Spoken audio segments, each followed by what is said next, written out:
बिस्मिल्लाहिर्रहमानिर्रहीम अस्सलाम वालेकुम।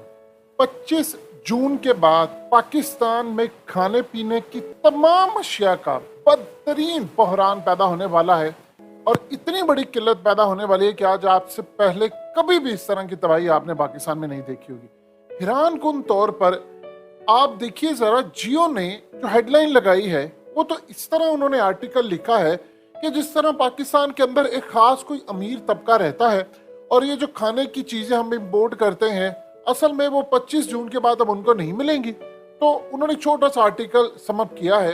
इसी तरह आप अगर देखें तो द न्यूज, इनका जो अखबार है इंग्लिश का, उसने भी इसी तरह का आर्टिकल एक छोटा सा लगाया है।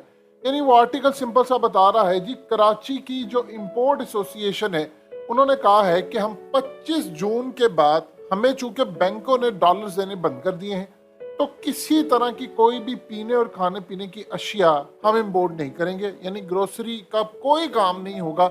मान लिया उन्होंने कहा कि जो कंटेनर या तो पोर्ट पर खड़े हुए हैं या रास्ते में है, उसके अलावा और अगर कोई 25 के बाद इंपोर्ट किए जाएंगे तो वो किसी सूरत नहीं पाकिस्तान आएंगे। यानी उनकी ना क्लियरेंस होगी ना कोई और मामला होगा। आप जानते हैं इसका मतलब क्या है? इसका मतलब है पाकिस्तान में 75 साल के बाद इतना बड़ा कहत बढ़ने वाला है, इतना बड़ा कहत बढ़ने वाला है। आपको क्या लगता है ये जितने सुपर स्टोर्स हैं पाकिस्तान में, उनमें आपको जो खाने पीने की बाहर से चीजें आती हैं बस वही है? इसका मतलब है कि डॉलर्स नहीं आपके बैंकों में पड़े हुए, आपको 1 रुपया नहीं मिल रहा, धेला नहीं मिल रहा। आपने यहाँ पर अगर एक इंडस्ट्री भी लगाई है, उसकी कुछ चीजें भी, रॉ मटेरियल भी जो है वो खास तौर पर फैक्ट्री चलाने के लिए, आप ये जो माल बाहर जीन्स बेचते हैं, शर्ट्स बेचते हैं और बहुत सारी चीजें बेचते हैं, उसमें जो मशीनरी का रॉ मटेरियल यूज होता है वो भी सारे का सारा बाहर से आता है। अब इसका मतलब है कि आपके मुल्क में तमाम तर खाने पीने की अशिया सब कुछ उसका कहत पड़ने जा रहा है 25 जून के बाद। और इतना बड़ा कहत बढ़ने जा रहा है कि आपके पास कोई चीज खाने पीने की नहीं होगी और ना आप इंपोर्ट करने के काबिल हैं। यानी 75 साल के बाद हम यहां पर पहुंच चुके हैं कि पूरे का पूरा मुल्क कहत में जा रहा है। उसकी वजह क्या है? अगर आपके पास खाने पीने की अशिया इंपोर्ट करने के डॉलर्स नहीं है तो आप बताइए कि चीनी का बहरान यहाँ पर पैदा होता है, हम इंपोर्ट करते हैं। गंदम का बहरान यहाँ पर पैदा होता है, हम इंपोर्ट करते हैं। कपास, आपकी सारी की सारी फसलें तबाह हो गई हैं, आपके सारे के सारे फल बेकार जा रहे हैं। तो आप इन चीजों को, टमाटर से लेकर तमाम चीजें, प्याज तक तमाम चीजें आप इंपोर्ट करते हैं।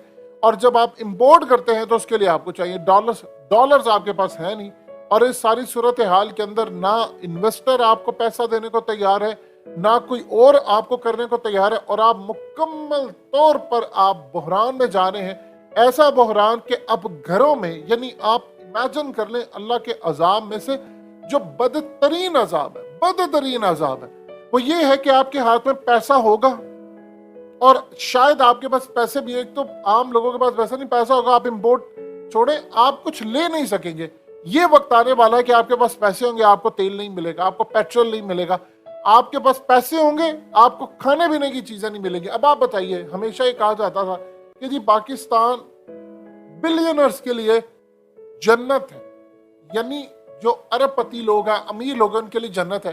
अब आप छोड़ें सारा मिडिल क्लास और लोअर मिडिल क्लास तबके को, आप अमीर हैं, आपके पास पैसे हैं, आपको खाने पीने की चीजें नहीं मिलेंगी। दुनिया के यार किसी मुल्क के अंदर ऐसा होता है कि आपके पास डॉलर ही खत्म हो गए हैं, आप एक चीज इंपोर्ट नहीं कर सकते? तो 75 साल में झक मारा है हमने यहाँ पर बैठकर। यानी हमने यहाँ पर चीजें बनाई क्यों नहीं है? ना हमारे पास खाने पीने की अशिया नहीं है। फसलें आपकी टोटली तबाह हो गई है, कोलैप्स हो गया आपका सारे का सारा सिस्टम, मुकम्मल तौर पर आपकी मशीनरी, आपका सब कुछ बर्बाद हो गया। अब आप चाहे कोई जज है, वकील है, कुछ भी है, आपके पास पैसा है, आपके पास उसको यूज करने की सलाहियत नहीं होगी। यानी अब आप इंपोर्ट की हुई चीज नहीं खा सकते क्योंकि आपको मिलना ही नहीं है कुछ भी। और आपके मुल्क के अंदर जो हालत है वो आप सबके सामने है। इसका मतलब क्या है? इसका मतलब है कि आपकी जो लाइफ सेविंग मेडिसिन है वो भी नहीं अब आप ले सकेंगे क्योंकि डॉलर नहीं है आपके पास। आपकी जो बाहर से मेडिसिन आती हैं, लोगों की चीजें आती हैं, आपकी जो मशीनरी आती है, इवन के हस्पतालों की, इमरजेंसी की तमाम चीजें, आपके टूल्स के लिए, गाड़ियों के जो जितने टूल्स यूज होते हैं वो बाहर से आते हैं, वो भी नहीं आप इंपोर्ट कर पाएंगे, डॉलर नहीं है। तो आप बताइए, आपने झक मारना है इस मुल्क के अंदर बाकी रहकर। यानी लोग छोड़ छोड़ कर जा रहे हैं आपका मुल्क। और जिनके पास पैसा है वो 12 लाख 15 लाख लोग मुल्क छोड़कर चले गए हैं। क्वालिटी ऑफ पीपल थे वो सारे, डॉक्टर थे, इंजीनियर्स थे, कारपेंटर्स थे, पढ़े लिखे थे, मैकेनिक थे, सारे के सारे आपके चले गए, इंक्लूडिंग साइंटिस्ट। और उसके बाद बाकी क्या रह गया आपके मुल्क के अंदर? जो बेचारे नहीं जा सकते तो वो इलीगल तरीके से जा रहे हैं और उनकी किश्ती डूब जाती है।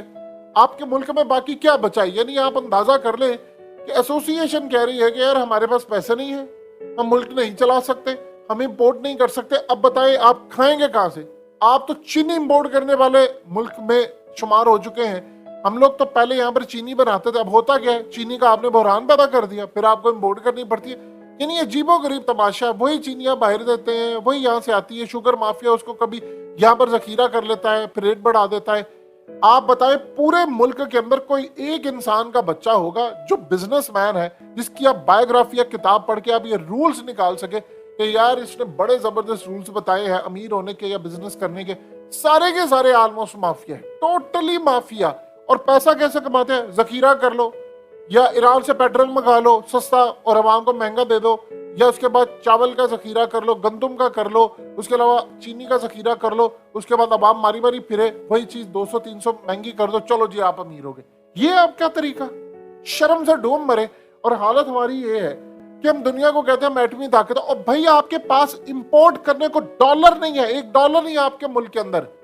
आपने सारी की सारी आईटी इंडस्ट्री का जनाजा निकाल दिया है, सारे के सारे लोगों का बेड़ा गर्क कर दिया है। अब बताइए आप मुल्क कैसे चलाना? चलाकर दिखा दें अब आप मुल्क। 24 करोड़ लोगों का आपने हाल क्या किया है? बताइए अब कैसे चलेगा मुल्क? है आपके पास चलाने के लिए पैसे? कर ले आप अपना शौक पूरा। अब बताइए आप कैसे मुल्क चलाएंगे? आपके पास डॉलर्स नहीं है।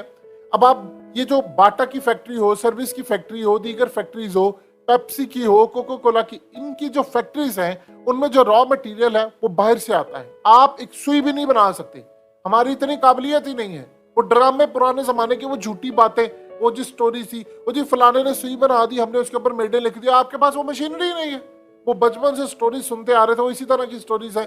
वो जिस तरह की सूर्या ने सेंचुरी की थी तो उसके बैट में स्प्रिंग लगा था, वो स्टूपिड सी स्टोरीज हम जाली बचपन से अपनी कौम को सुनाते आ रहे हैं। तो जी अमेरिका को हमने ऐसे कर देना था, वैसे कर देना। औकात आपकी ये रह गई है, $1 आपके पास मौजूद नहीं है, आप इंपोर्ट कर नहीं सकते, आपके मुल्क से लोग बाहर जा नहीं सकते, उनके पास पैसे नहीं है, मुल्क में रहने को पैसे नहीं, तो करना क्या है 24 करोड़ आवाम का? और सिर्फ इतना बता दे कि ये सब कुछ 1 साल पहले कैसे ठीक था और 1 साल बाद कैसे खराब हो गया? कोई जवाब नहीं है। अब आप बताएं कि इस मुल्क में अब असल में अब अजाब जो है वो अशराफिया के ऊपर आ रहा है, सही मायनों में। अब आप देखें कि यानी वो जो बड़े जी हमने लूट खसूट कर पाकिस्तान में बड़े महल बना लिए थे, तो हमने फलाना कर लिया था, अब उनके पास पैसे होंगे, खाने पीने की चीजें नहीं होगी, कर ले आप, गुजारा कर ले जो कर रहे हैं। आप लोगों को अंदाजा नहीं है कि हम कितने बड़े बहरान की तरफ जा रहे हैं। यानी आपके पास एक धेला नहीं है कोई चीज बाहर से लाने के लिए, कि धेला जिसे कहते हैं। और आप बताइए, आपने या तो आपके मुल्क के अंदर चल रहा हो, ईरान है, आप देखिए उस पर पाबंदियां लगी है, कितनी चीजें ईरान की प्रोड्यूस हो रही है, आप देख लो, उसका फल पूरी दुनिया में जा रहा है। उसके तरबूज जो है वो मिडिल ईस्ट समेत दुनिया भर में बिक रहे हैं। आपके मुल्क में क्या बाकी रह गया है? कुछ फसलें आपकी तबाह हैं, बेड़ा गर्क आपका है। आपके मुल्क में तेल के एक दिन आपका $1 ना आपको मिले, आपका पेट्रोल ना है, तो आपका पूरे का पूरा मुल्क बेड़ा गर्क हो जाएगा। ये जो सूरत हाल इस वक्त है, ये बिल्कुल आप अज़ाब इलाही में जकड़े हुए हैं। हालात ये बता रहे हैं कि मुकम्मल तौर पर हम दिवालिया हो चुके हैं। इखलाकी तौर पर भी दिवालिया, फाइनेंशियल तौर पर भी दिवालिया, हर तरह से हमारी इखलाकियात का भी जनाजा निकल चुका है।